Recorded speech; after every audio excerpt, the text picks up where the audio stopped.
OMG, you guys. Before we get into the episode, there are just a few things I just want to clarify with you. Don't click away. Hold on. Stay right here. Most of the people who watch me are not subscribed. Look at the little analytical here. Do you see that? Sad to me because the people who are not subscribed can get notifications when I post. And you know what I think? You shouldn't be on social media that much. So click that little subscribe button for me and click that bell icon so you can hear, you get a little notification when I post. Okay? Please, for me. Also, if you like what I say, you love what I say, and you want me to continue, please consider buying me a tea. I have in the description a little place. It's Buy Me a Coffee. It's like early 2000s thing. If you love what I say, anything you could give, even a view would be appreciated. But if you could give me just a little tea, I can justify continuing this. Thank you, and enjoy the episode.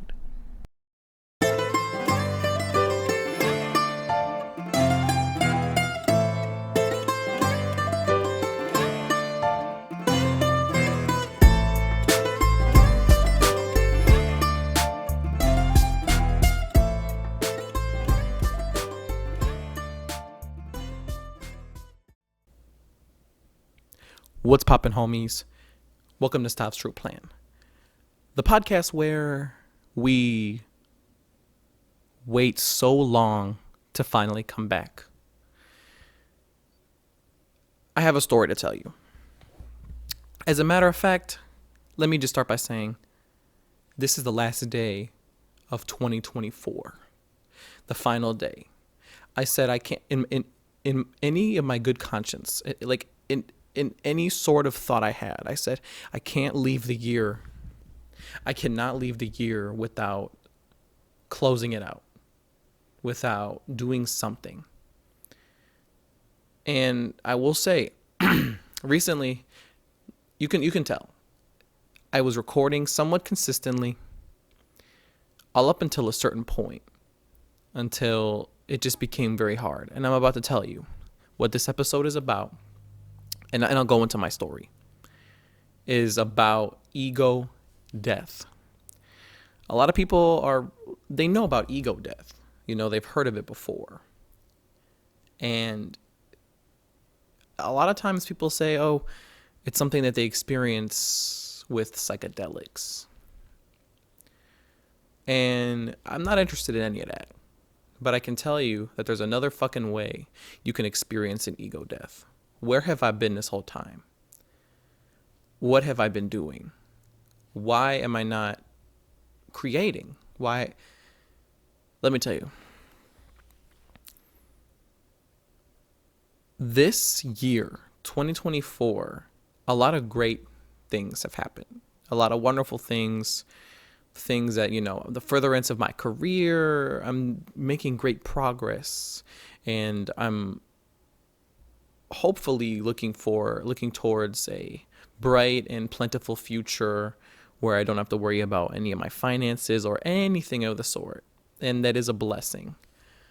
But if I'd be lying if I didn't tell you that this is one of the hardest years of my entire life. And I can confidently say that I have undergone an ego death in this way. I didn't know what it was per se, and it could also just be part of growing up too. And I don't mean this to be a serious episode, but I just think there's something awe-inspiring about going through something, and it's something philosophically challenging. What has happened this year? I have been put through hell on earth. Work that never ends, abuse, just abuse from being alive. And there's something quite beautiful about that,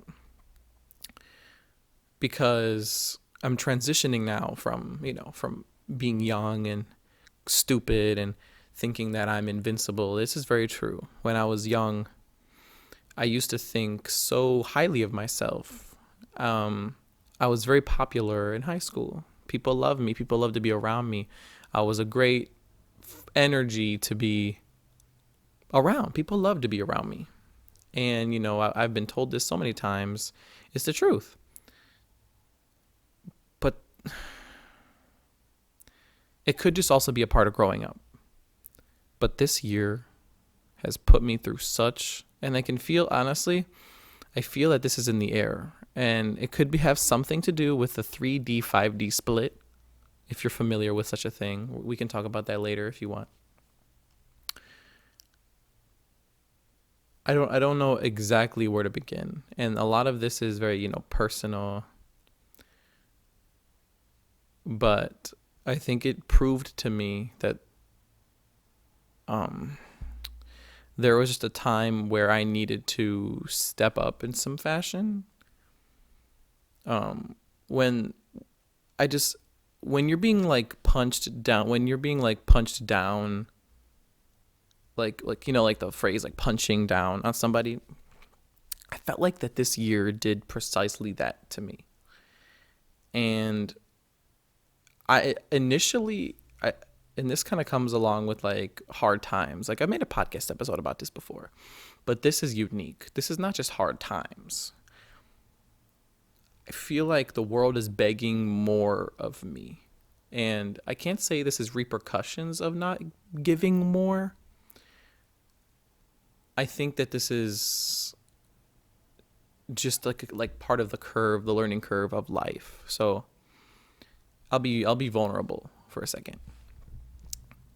As you can see, look at me. My beard is nice and fuller. Time has passed, you can tell.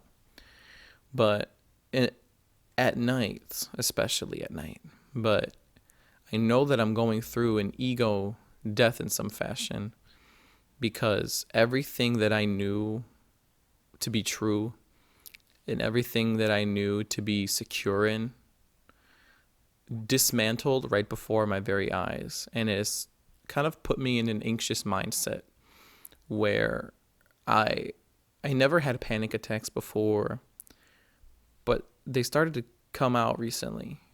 I think it's just things that are happening to me are more than what my body is able to bear. And I know that a lot of people can kind of sympathize with that in some fashion.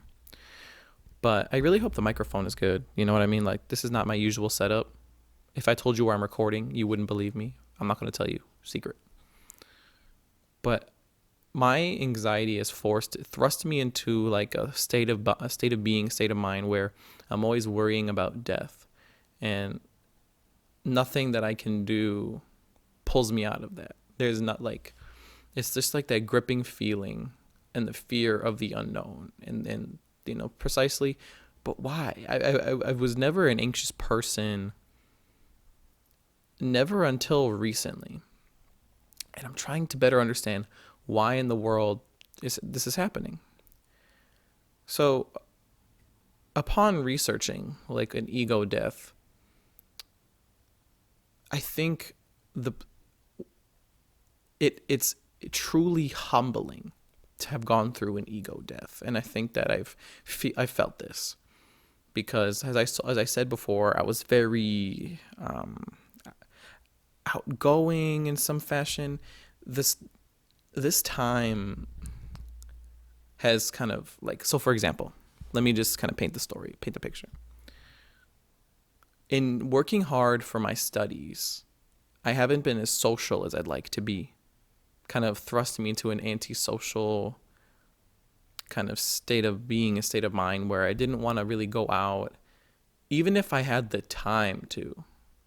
And even in the time that I'd spend alone, I would distract myself with every possible thing. I caught myself doing things that I was so wildly unproud of, and honestly disappointing that I would even ever do such a thing. Like, I'm an advocate. I don't like technology. I want to study and fight for a world where the organic life is still greatly valued. That's what I would hope to study and fight for. But I found myself at night trying to distract myself from my thoughts of anxiety, and scroll for hours until 3 a.m. I'm on break right now, which is it's not really a break, but anyway. I instead of, doing things that I enjoy or doing things that please me, all I have really genuinely been doing is trying to escape what's been eating up my mind for the entire year ever since I stopped posting. And this video is my confrontation, because I think my understanding is in ego death, there's a confrontation with your past self. And this is my confrontation. This is me basically putting my foot down and saying no more. My anxiety has stolen so much of what I love and so much of what I genuinely care about, to the point where it's turned me into what I hate. The avoiding. Every day I avoid. I try to buy things to cover up my feelings. I tried to scroll and distract myself, and it's shifted me into a frequency that I'm so insanely disappointed of, and I can't do it anymore. I require better of myself. I hold myself to a higher degree, and I say enough. So I say to you people who you find yourself, distracting yourself in times of crisis, and I think literally everybody is in a time of crisis right now. What is happening? I think genuinely, whether or not you believe in a higher power, I want to reach as many people as possible. So I'm going to keep this as plainly as possible. For the longest time, human beings allotted themselves time to reflect on how they feel towards life. Time where they weren't being engaged because, well, frankly, there really wasn't anything to engage you.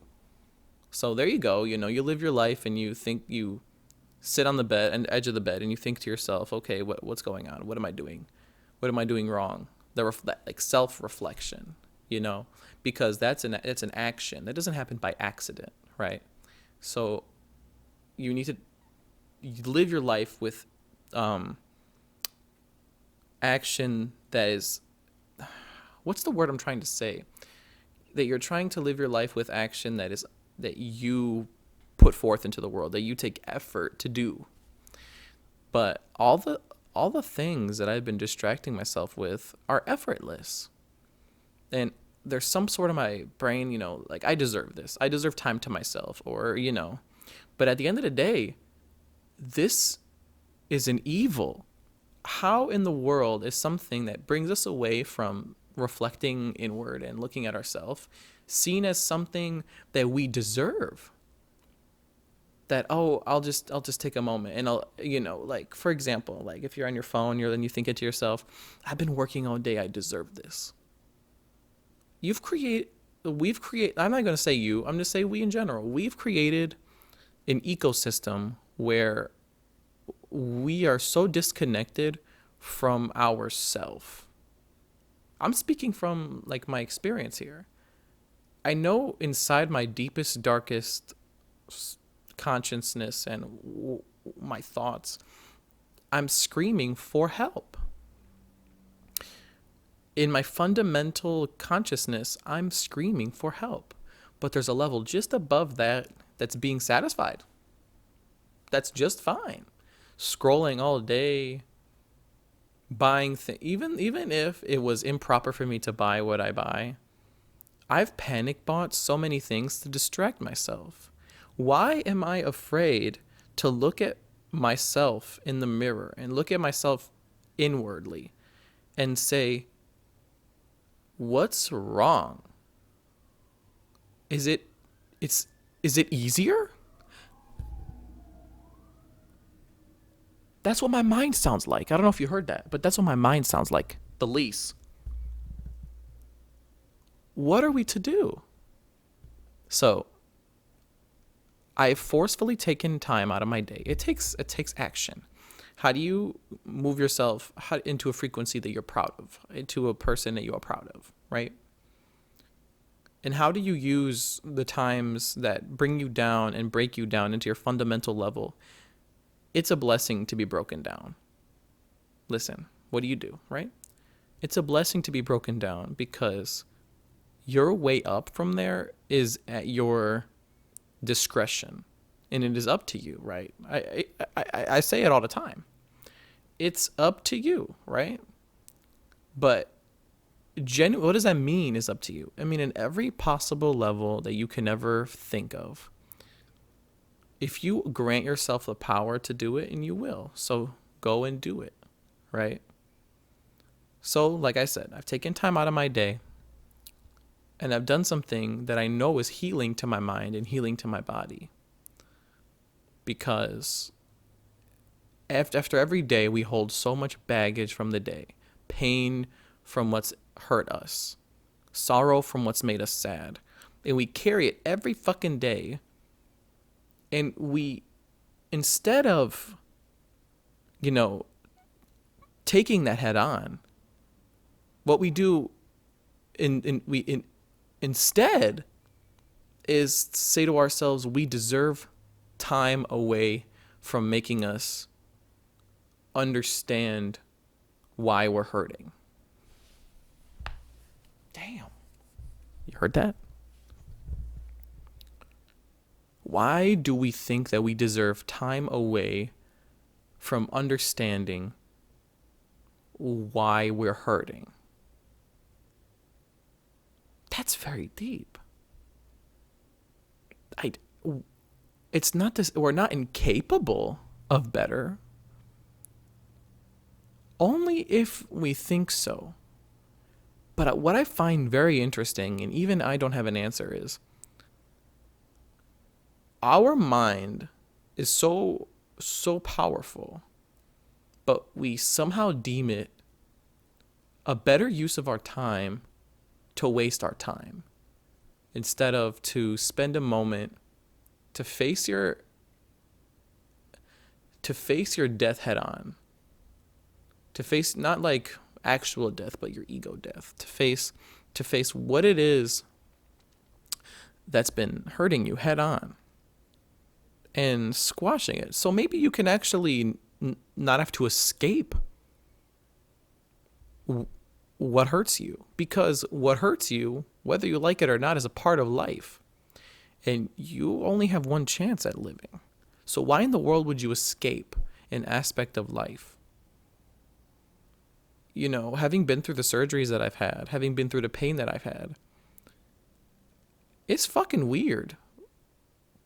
But I wouldn't trade that pain for the world, because that pain is a reminder of the truth of my consciousness and existence in this world.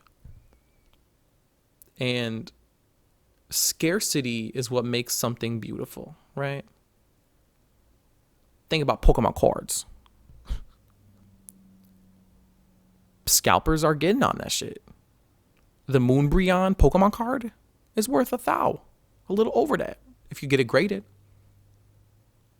Why? Scarcity, right? We know this. This is elementary school, middle school, K through 12 economics. Very simple. The supply is low, the demand is high.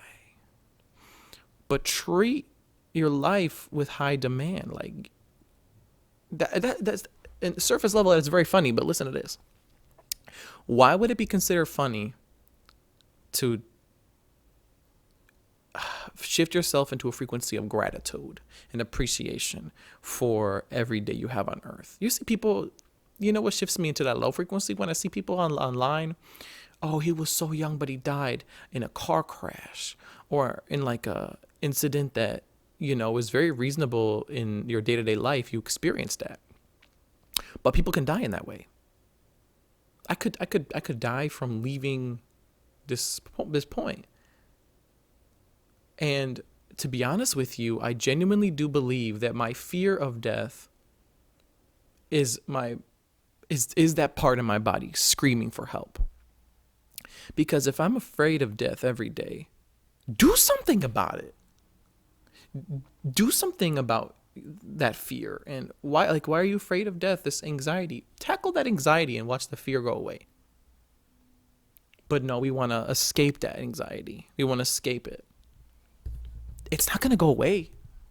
It doesn't go away. You can tell. Like this is very passionate to me. I'm trying to crack jokes and I'm trying to be funny. But to be honest with you, to be genuine, life ain't funny. And with what's happened to me, what's happened to people close to me in the past couple months, honestly, has proved to me that we have all lost our ability to live. And at this point, these distractions are just coasting us until death to meet what's afterwards. What the fuck? That's no world I want to live in. That's terrible. So, what do I suggest that you do? Honestly, if you're going through a lot of tough times and it's just when you get beaten up over and over again, you're going to die sometime, right? What you construct your mind of, what you construct your personality, your persona out of, will die if it is constantly beat the fuck out of. Over and over again. That is your ego death. Is it for better or for worse? When can you think of a situation that your ego has got you in a good situation? It's usually in the way of you forgiving, in the way of you being gracious. Right? Like, that's not unreasonable to say. So if you're being beat the fuck out of emotionally over and over and over again, there comes a point and it is genuinely your complete and utter responsibility to wake the fuck up, clean yourself off. Like if you got like metaphorical blood on your face, you got punched in the face by what you've been suffering with, clean it off and go on. Because that is what your soul essentially craves out of you.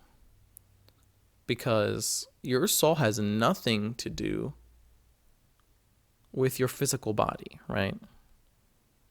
So it grants you the spirit. It grants you the initiative to move.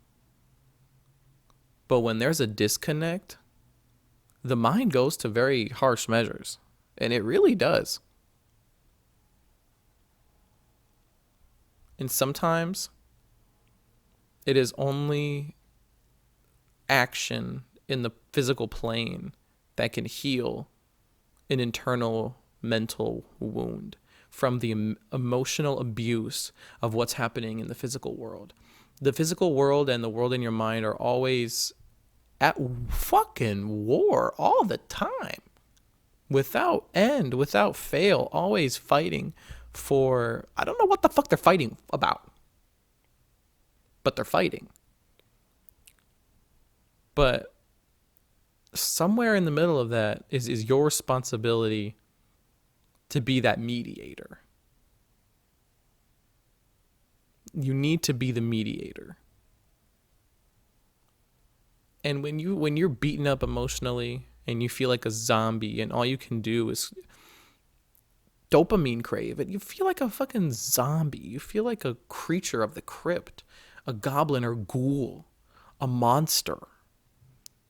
That, though despite how complex your mind is, your desires become very unidimensional.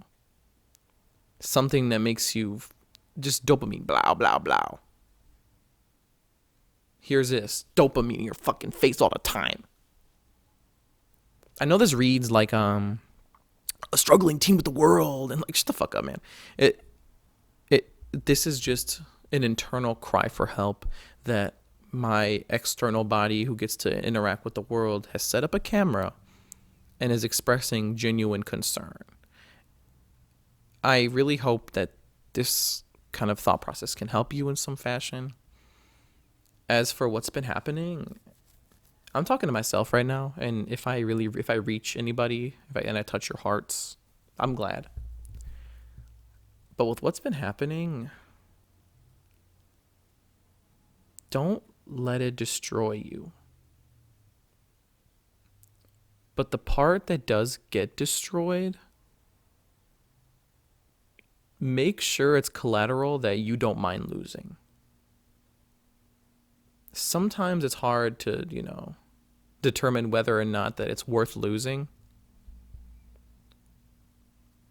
But you can make it so if you put genuine effort in your comeback and you put genuine effort in building yourself up out of it. If you don't, it was in vain. But I think that we're always worthy of being improved, and we're always worthy of being better.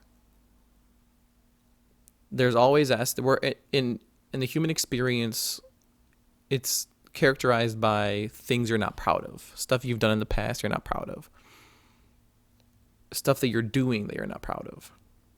But all it takes is for you to recognize that.